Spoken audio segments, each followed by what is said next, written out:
All right, guys, welcome back to the Discovering Eden podcast. My name is Brandon, And I'm Jonathan. and this setup is a little bit different Yeah, we're than outside. it normally would be. Yeah. Because Circumstance. we were a bit busy, so that's why the uploads hasn't been as consistent as it has been, and the fact that I'm not using my laptop to record this, so But there's no bumper today. no Unfortunately. bumper. It's my favorite part of the whole episode, but that's okay.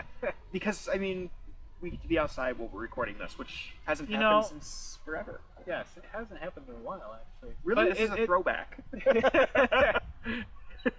And it's also not raining on us, so that's good. It's always a win. What a great Sunday. As we record on Sunday. Well, anyway. So I'll get right into the prayer, and then we'll start into Genesis 3. As we have been, slowly making our way there through the rest of the episode. So we'll pray, and then we'll get into it. So, dear God, I just thank you that we're able to do this, even on a great, beautiful day like today. Although the circumstances are a little bit different than we're used to, I know that your providence, God, sustains over everything, and that regardless of what happens, that you're speaking in the midst of it.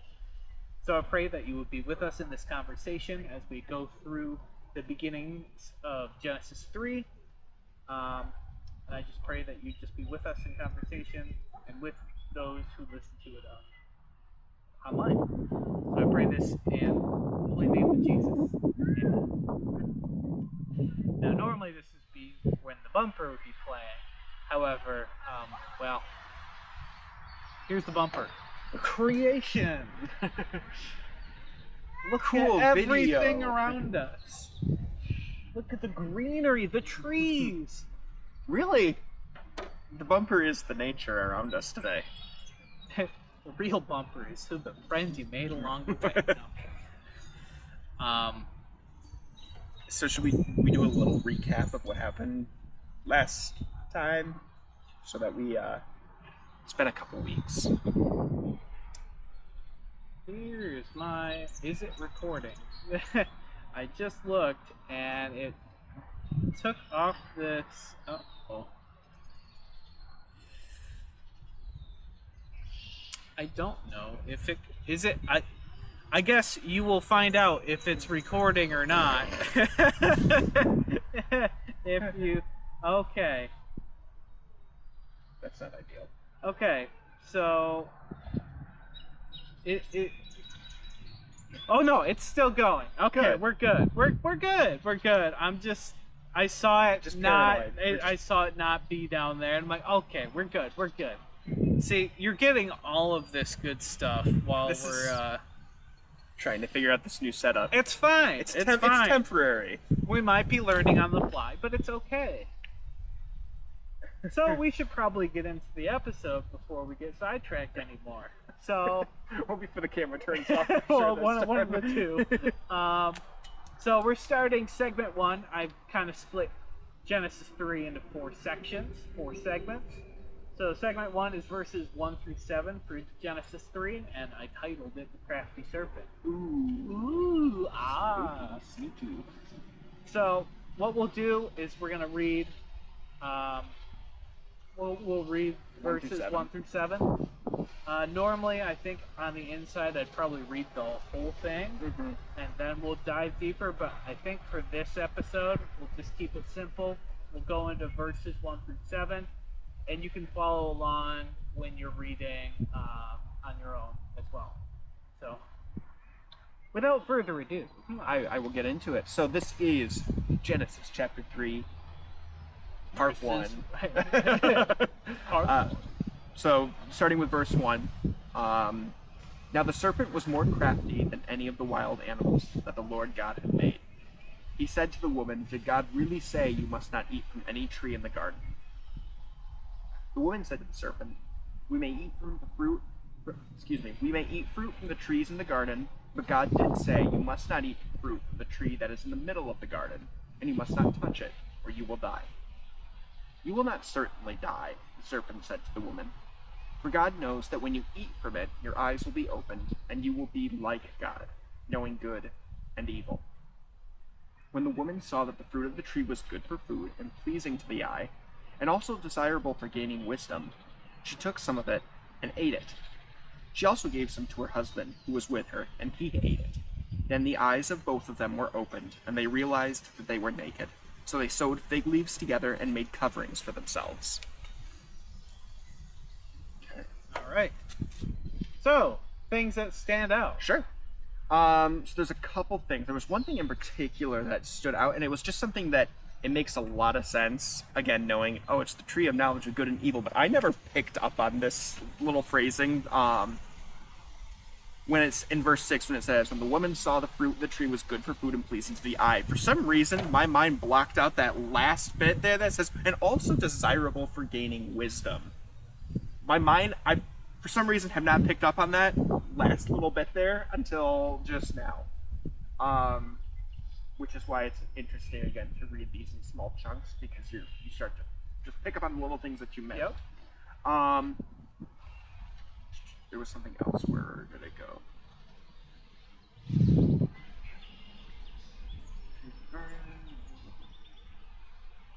And then the entirety of verse 4 stands out to me. You will not certainly die, the serpent said to the woman, for God knows that when you eat from it, your eyes will be opened, and you will be like God, knowing good and evil.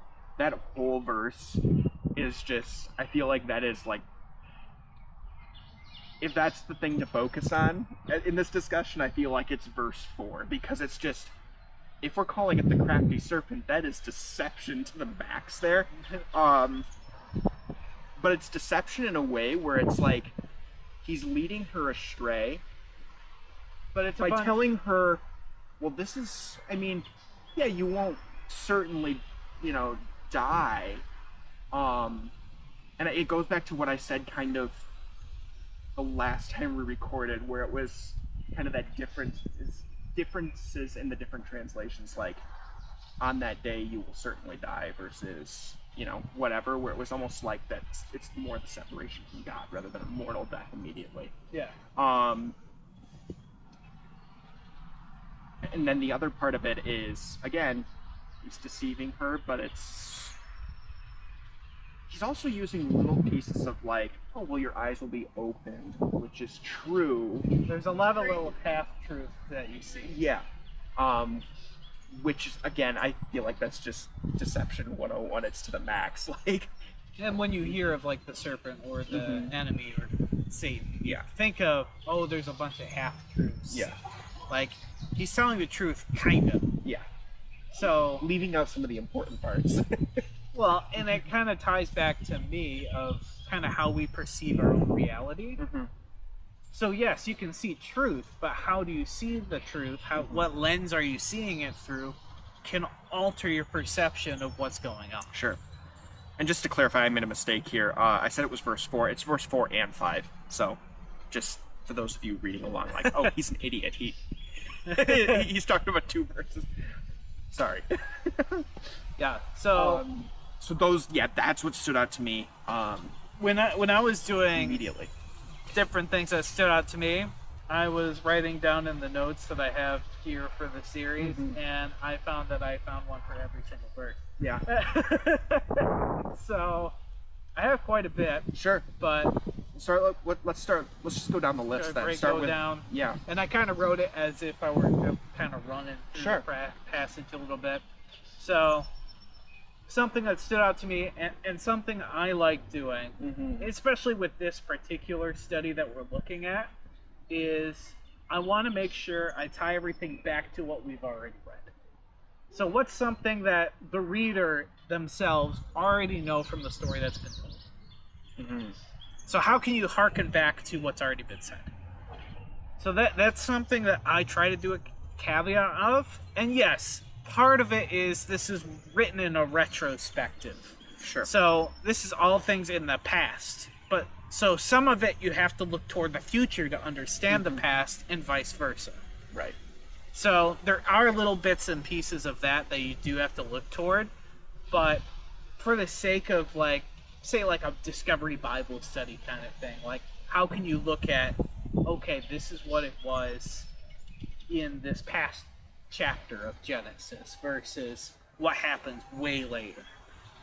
So that's my little bit of caveat to going into this discussion. So, kind of to that, something that stood out is the serpent is a snake, as it is one of the creatures of the land. Yeah. And it kind of specifies this in the verse as well. Mm-hmm. And it was noted that the snake was more cunning than the others. Yeah. Like, it was almost set apart. Mm-hmm.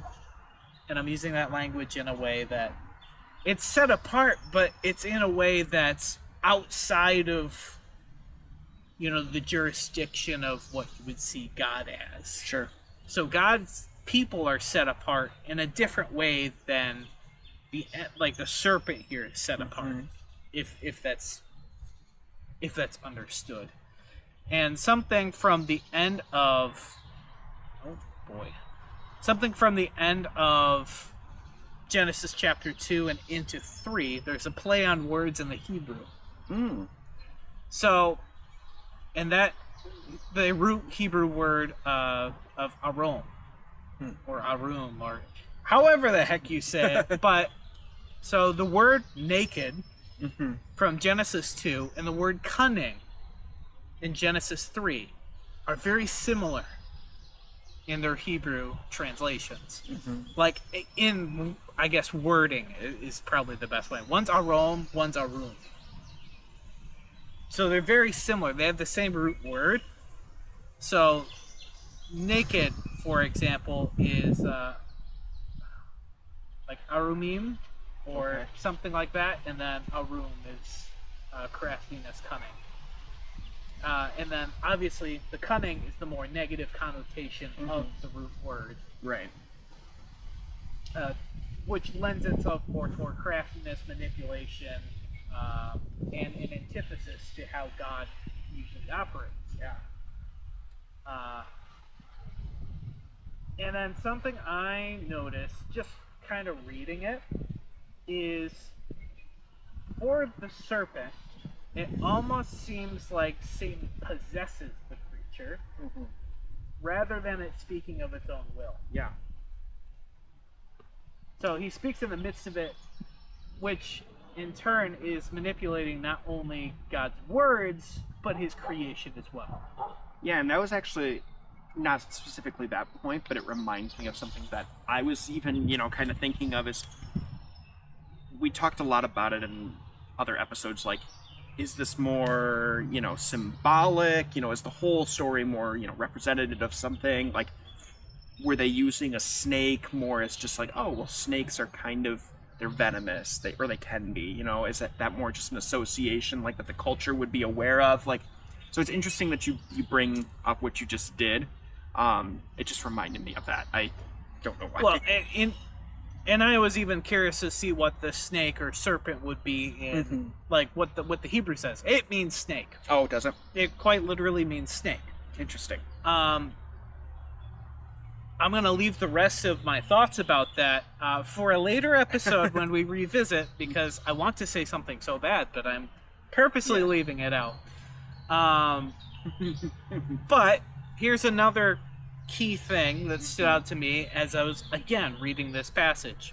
Here's a question I'll pose to you. Why is Eve not surprised to hear a snake speak to her? That is I say that a lot. A great question. So just give me a minute to think on that. So again, I mean, there's a few different, I've got two different ideas here. So the first one is, again, if the story is more symbolic of something, like, yeah, whatever, you can kind of get away with that. The only other thing that I could think of is it's maybe something more cultural at the time. Considering, again, who, we believe wrote Genesis and Moses. So that's you're getting into my framework. Am I? But yes, okay. That's kind of where... Yeah. That's the only... Those are the two guesses that I would have. Because there is very much... And I know I'm kind of already alluding to what I'm going to be eventually going towards later, like when we revisit Genesis, like the first 11 chapters. But I'm cheating again. I'm going further. So, yeah, like you were saying, like, in the Egyptian culture that Moses was from, anthropomorphic Yeah. deities was a common occurrence. Mhm. So, and they took avatars of, say, like a snake, for example, a cow, or something. Like, for example, Hathor was an Egyptian goddess of fertility. Often took the form of a bull, Mhm. or like a cow, I should say. Yeah. You But got, like, also, Anubis and but stuff. also took forms of different animals, and also took on human forms, and or a combination of the two. Yeah. I always see them as like kind of these weird, like, half They're- animal, half person. They're weird hybrid. amalgamations, Yeah. almost. But that was normal. Mhm. That was normal to the culture that they were in, Mhm. that they came out of. So to see it here, for the audience it was for, Mhm. makes sense. Yeah. At least from that perspective. Yeah. And another instance, like, can you think of another instance in the Bible where there is an animal talking? And there is at least one. I have them in my notes. And it's fine if you can't think of it. Because I will say it. Yeah, anyways. Again, I know that there is. I can't think of the exact moment, So- though. This happens also in the Pentateuch that Okay. Moses writes. So Again, it checks out. And again, no surprise whatsoever. It's Balaam's donkey. Okay. So, and that is, for anybody who's interested, that's Numbers 22, verses 28 and 30. Obviously, you can read all of 22. But that specifically is when the Balaam's donkey is speaking. Mm-hmm. In which God opens the mouth of the donkey. But what's interesting, and maybe if you wanted to pull up Numbers 22, 28, Yeah, give me through 1 30, second. there's, like I said earlier, no surprise from the owner. Numbers 22 through 30. 22, 28 through 30. And the donkey speaks of itself. So it's having its own words. Mm-hmm. It's not speaking what God's saying, it's speaking its own thing. So that's a comparison that I'm having between the serpent versus the donkey. Mm-hmm. So, if you wanted to bring up what the donkey says. Yeah. So. In Obviously, Numbers- there would be a little bit of context, but you guys can look at it Yeah. on your own time as well. So Numbers 22, 28 to 30, it says, "Then the Lord opened the donkey's mouth, and it said to Balaam, what have I done to make you beat me these 3 times? Balaam answered the donkey, you have made a fool of me. If only I had a sword in my hand, I would kill you right now. And the donkey said to Balaam, am I not your own donkey which you have always ridden to this day? Have I been in the habit of doing this to you? No, he said." So yeah, I mean, you're right. I mean, it's speaking on its own behalf. yes. I mean, But God God's opens yeah. the mouth. He allows it to speak, but the donkey is the one. It's its own thoughts and words and Yeah. Like, because when I look at Balaam, I know this is going a little sidetrack, but when I ever think of Balaam's donkey, I think of, like, Eeyore. I'm like, why would you do that? Stop it. Do you not see this being in front of the road? No? Well, he's scary, okay? But anyway, so that's, I know we got a little tangent off to the side there, but again, that's just in how I portrayed like the serpent and how it speaks. Because even in that, it's slightly different and alters from what God does. So God opens the mouth of, like, it specifies God opens the mouth of the donkey. but it doesn't say that. It doesn't specify that for the snake. Yeah. Which it means it's something out of. Which, again, I mean, you mentioned God's it earlier, authority.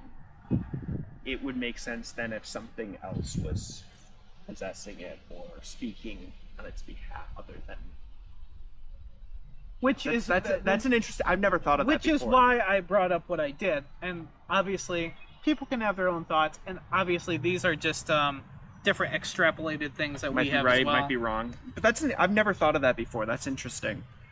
And like part of what I'm doing, like when I'm doing research, I do look at different commentaries as well to see if what I think aligns, and I didn't really see that anywhere. But it also goes in line with some of the other things I was reading, so I think we're okay. But And that's just a theory. and then from how Satan questions Eve, and for the most part, everybody thinks that the serpent is Satan, which is why the possessing of it, to me, makes sense, because everybody portrays it as Satan to begin with. Yeah. There. So, and then from how Satan questions Eve about eating from the forbidden tree, or about eating of the tree, it made me think of something. Though it's not stated by God, and this is a big disclaimer, caveat, as in, this is hypothetical for discussion's sake, so let me be clear, I'm not trying to be heretical here.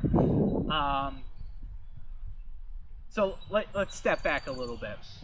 When you are told not to eat something and that you would die if you did, what's the first thing that comes to mind of what that food is?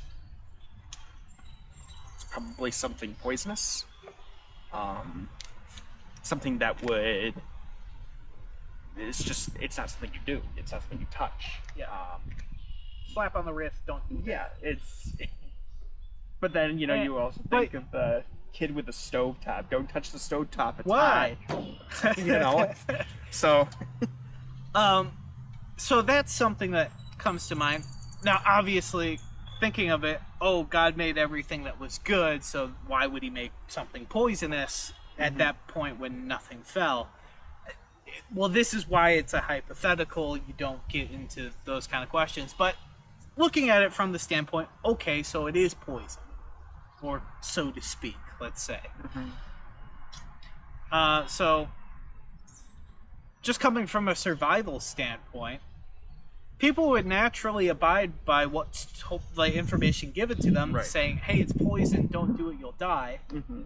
Well, survival instinct says, why would I not trust that information? Sure. Because if I do, what would become of me, kind of thing. It's that I don't question it because I don't really know the reality of the situation. And I'll trust those who have gone before. So, yeah, by the information given to them, they would not have given credence to question the command given by God, as it was seemingly for their benefit if it was indeed harmful to them. So, the questioning by the enemy brings into question for Adam and Eve the absolute authority of God, and if God was really holding something back that was actually edible, pleasing to the eye, like it says, and had an added thing of, well, you see, the wisdom aspect. Yeah. What if there was more to it than just food? What if it brought about wisdom? What if it brought about things that you feel like you should have if you were indeed given everything? Yeah. And then the enemy makes it seem like, oh, God's holding something back. He's holding back because he doesn't want you to be like him. So that's where the enemy kind of twists and maneuvers. So, what God says is true of you will die, but not in the sense that we might think. Yeah. Partaking of the fruit of the forbidden tree brings about a separation from God. It's what we talked about a couple weeks ago. And trust in him. It brings about the death and relationship of what once was. Wow, I can't speak. Unwavering trust and reliance on God. Because that was the precedent that was before of Adam didn't question, he just did. And this, in turn, by partaking of the fruit, brings about a physical death, which is being cast away from the tree of life, Right. which you did have access to, and then we're consequently banned from, and a spiritual poison in which we are naturally prone to question God and think about what's true according to our own perspective rather than God's. So in a sense, it is poison, but not in the way that you would think. Yeah. If you're tracking. Yeah. No, that's actually a good thought. And it makes a lot of sense seeing it laid out like that. So, and then something that stood out to the conversation between Satan and Eve again. And bear in mind, Eve is not named Eve at this point. Eve is only named Eve at the end of the chapter. Yeah, she's just described as woman. Yep, and there's a reason to that. And we'll get to it when we get to there. But I know that when I'm saying Eve, it's because, well, we already know the name in retrospective. Right. But, so, let's look at the twisting of God's words a little bit. So, Satan gives temptation to God's words, twisting them to make it seem like God is holding a good thing back, like I said earlier. Satan also targets Eve, who was alone at the time, and more innocent and unknowing. Kind of like the innocence of more naive, kind of like a newborn in a way. Like kind of is, all things considered. Kind of the kind of age where you're kind of prone to question things, or that stage when children go, why? Why? What? Yeah, that's pretty much the stage that I kind of imagine Eve being in this at this point. Is kind of the why, and then Satan's kind of feeding into that, the questioning, because questioning in and of itself is not a bad thing. It's the direction in which you take that questioning that can lead you down a wrong path. Right. Which the enemy is very good at doing. So, going back to it, she would not have known as much as Adam, who was there longer, and was not there when God gave the command to Adam. So when God commands Adam, you shall not eat of this tree or whatever, that was told to Adam. Eve was not present. So, based on what you read, Adam would have told Eve about that command secondhand. Right. Eve would not have been told by God. Adam's the one who said it. Now, it's merely speculative, again, based on the text, but because God could have also mentioned the command personally to Eve, as he did to Adam. Right. But as you read it, and we'll go into comparing, contrasting here, I don't think that's the case. So, because God trusted Adam to fulfill the command. In doing so, God also trusted that Adam would relay that information to Eve, just as God has trusted God, or Adam has trusted God and everything that he had. There's a layer of trust.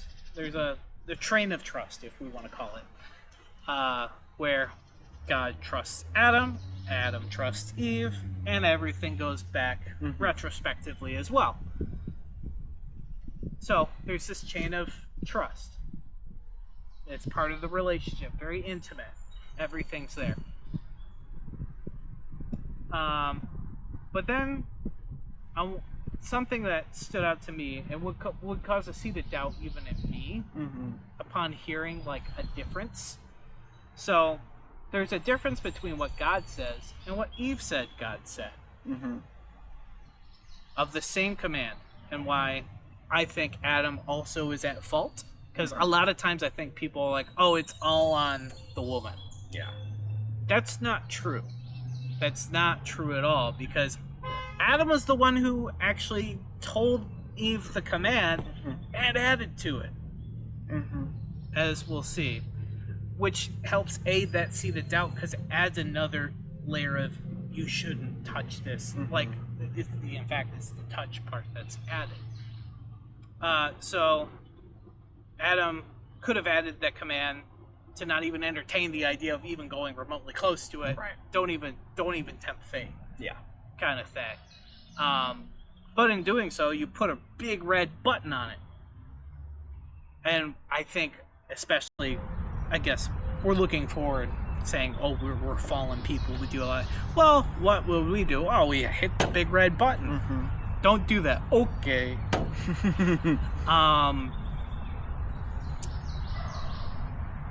But yeah, so there's a broken trust aspect there. But taking a look at comparison, so the command given by God in Genesis 2 reads this, and this is from the NASB.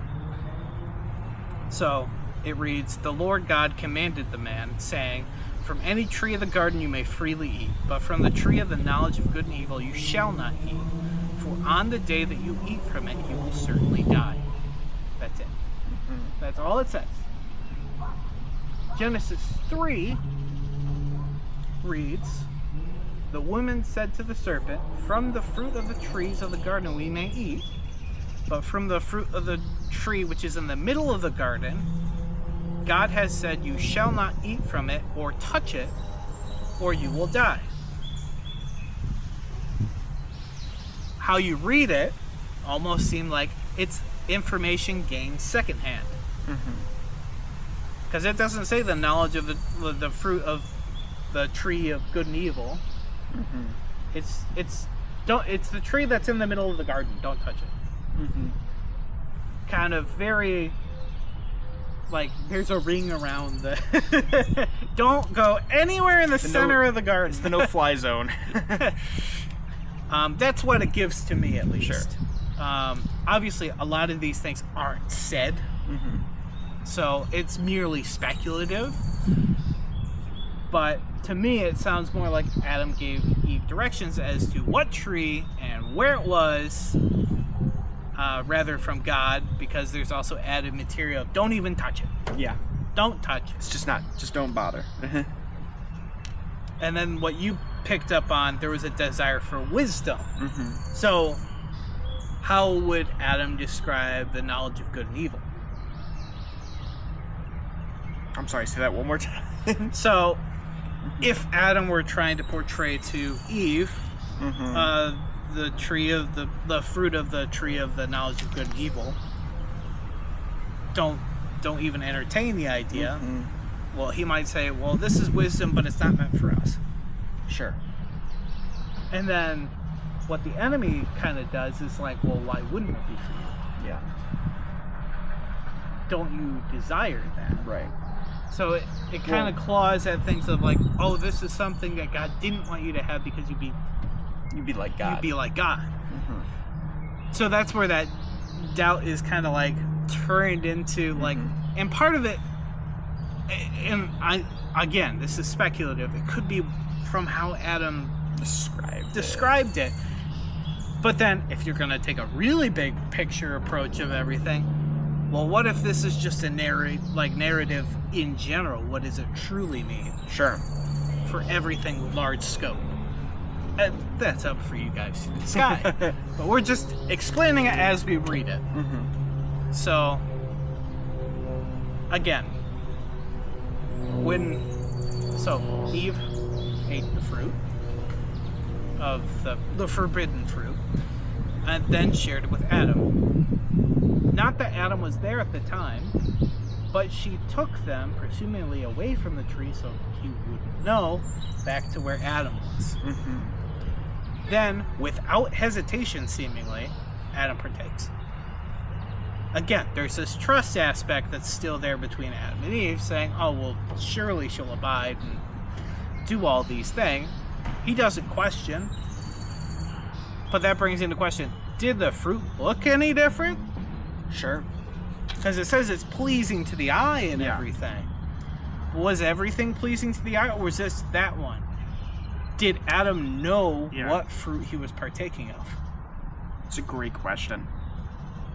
But my mind also jumps to the fact that sometimes, it's just that almost the you want what you can't have sort of thing.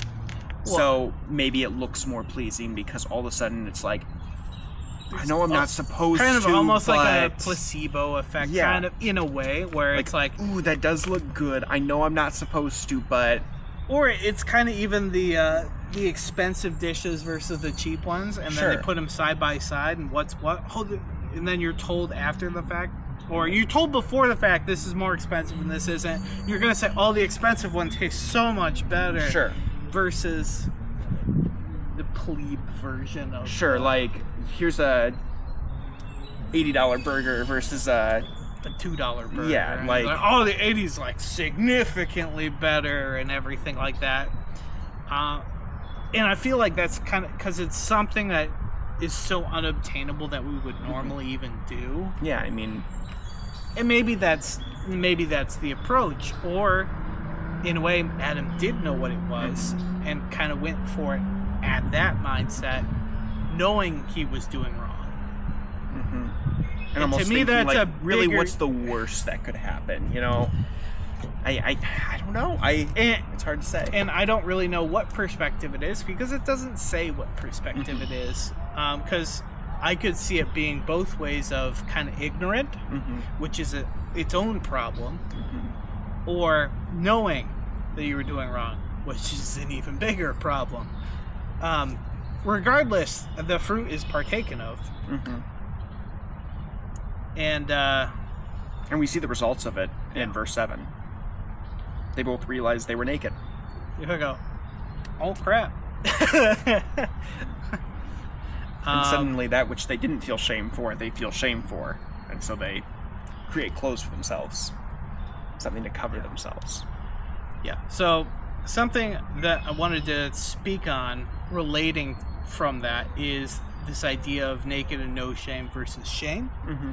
And it goes back to a rabbinic teaching that I learned when I was on a study tour, and I further researched and looked up through the Israel Institute of Biblical Studies. Which is that, you know, when they says they realized they were naked. So when you kind of look forward a bit to when Moses is on Mount Sinai, receiving from God the 10 Commandments, everything like that. What does Moses' face look like? I don't remember. I'd have to look at the passage. It shone. Like it was bright. It was shining. Like a light. So, because he's in the presence of God, his holiness is almost radiating off of Moses. In which they told him, hey, wear a visor so we can actually look at your face. Because you're too bright. We're going to go blind here. Take that idea, put it into the context of Genesis. So, what they were clothed with before, because they didn't realize they were naked, is because they were covered in light. In rabbinic teaching, that's what it is. You're covered in a holy light because you're in the presence of God and you're holy without blemish. So you're not questioning anything. You're not questioning God. And you're basking in everything that's holy. That's interesting. So you don't realize you're naked because you're light. You see nothing but light. Nothing but goodness. Everything like that. There's a little step further a little bit, which I kind of mentioned a little bit earlier, which is this tie-in for naked and cunning, which is you have the positive and the negative view of it. But there's a being under the protection of God and something that's out of the protection of God, something outside of it. So cunning, which is outside, naked, that's inside the protection, based on the Hebrew wording. Interesting. So, taking a look at the definitions of the base word, the aron, is to be naked, to be uncovered, exposed, or outside of protection.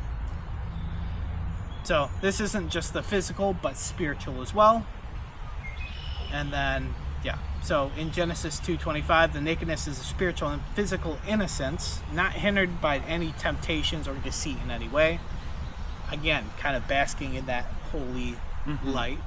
And Adam and Eve maintained a level of holiness shared by God in that they didn't sin or disobey God's commands. And in doing so, fully were dependent on God as their protection. So in Genesis 3:1, there's an emphasis on what already lies outside of protection, that being the serpent, and the cunning and shrewdness that seeks to snake its way into the childlike innocence of Eve by bringing into question God's actions and what it means for them individually apart from God. Interesting. So it's breaking down the community aspect and making it more individual. Not that that's a bad thing necessarily, but it's this breaking off of that is key here. So those are some of the things. And then I guess I kind of want to add on, even though we'll talk about this the next episode, is kind of an added layer to the holy light idea of being covered in it. What I read on, and I didn't know this until I read on, researched it a little bit more, is that when it's the holy light, like before they realized they were naked and everything, it wasn't just that their bodies, like physical bodies, were covered in light, is that their entire being was light. So they didn't have a physical body at that point, so to speak, or it was a mix of the two. Sure. Because their entire essence or being was light. Okay. And then when they partook of the fruit, they got skin. They realized they were naked. Like in the Something's different now. in the rabbinic teaching, at that point is when they got skin. Like they had skin onto them.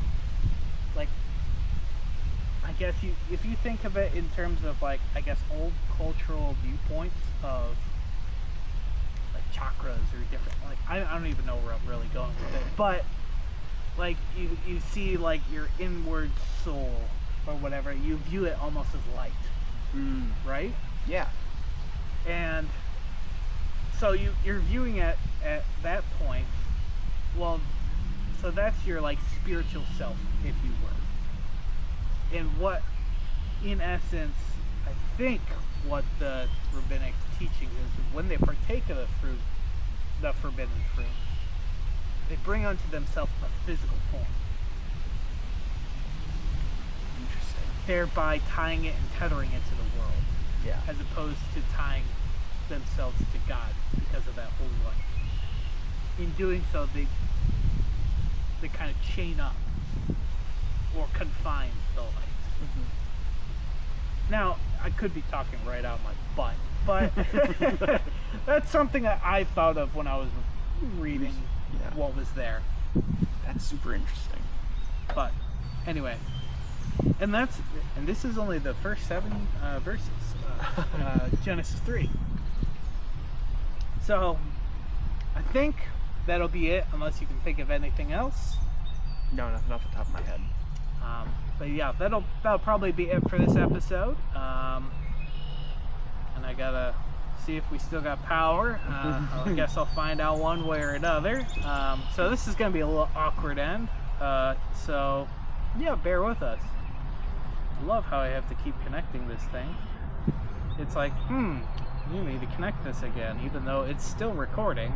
Or hopefully it's still recording. That would be such a shame. You'll find out regardless, one way or another. I'm connecting. Yep, I allow. Yep, I'm aware. Please be recording still. Please still be recording. It is. Woohoo! Let's go. Where's your battery at? That's It's at 50%. Okay, that's so not I mean, too bad. We didn't completely kill it. Aha! Alright, on that note, that'll be it for this episode. Thank you again for watching. It might be a little bit of time in between episodes. I'm just giving this as a forewarning. It's just a really busy time. We'll try to get stuff out when we can. We haven't forgotten. Yeah, that's forgotten. That's the point we're Things trying are there. to make. I technically have the next couple written already, or at least my notes. Yeah, things are ready to go. It's just a matter of I'm going on vacation for a week. I have other things You've got a visit coming up with a church. in a Yeah. different state. So there's a lot happening, but just keep that in mind. But we still want to do this. We're still interested, and hopefully you're as interested as well in tagging along. So, all right, with that, that'll be it for Toodles. this episode. Thank you again. See ya. Bye.